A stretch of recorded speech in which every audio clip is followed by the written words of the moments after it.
Bonjour, je suis Luc Daucher, maître de conférence en santé publique à l'Université de Lille et je travaille plus spécifiquement dans le domaine de l'épidémiologie nutritionnelle sur les relations entre alimentation et santé, et j'ai travaillé notamment dans le cadre de ma thèse, plus particulièrement sur les associations entre consommation de fruits et légumes et maladies cardiovasculaires.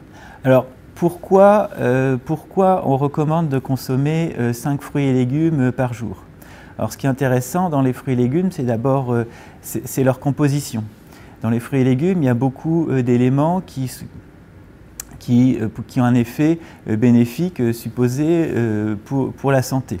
Alors, il y a notamment les fibres, du potassium, diverses quantités de molécules pour lesquelles on suspecte des effets bénéfiques. Alors on pourrait citer les polyphénols et bien d'autres molécules, et en particulier il y a beaucoup d'antioxydants dans les fruits et légumes. Donc ça, c'est ce qu'apportent les fruits et légumes. Un autre intérêt des fruits et légumes, c'est ce qu'ils n'apportent pas, c'est-à-dire qu'ils sont pauvres en graisse, pauvres en énergie, et il y a essentiellement de l'eau dans les fruits et légumes. Donc c'est extrêmement intéressant dans un contexte où on est plutôt dans un contexte de surnutrition, où on a plutôt tendance à consommer trop. Et on s'est aperçu dans certaines études que quand on demandait aux gens de consommer des fruits et légumes, on arrivait plus facilement à leur faire accepter un régime hypocalorique, par exemple quand il fallait pour maigrir.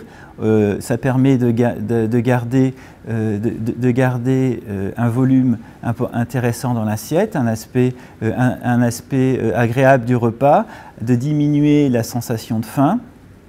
Donc, cette recommandation des fruits et légumes, elle n'est pas à prendre seulement pour elle-même, mais aussi dire manger des fruits et légumes, c'est une façon d'éviter de consommer autre chose et de garder du plaisir à manger et un repas qui est agréable et volumineux.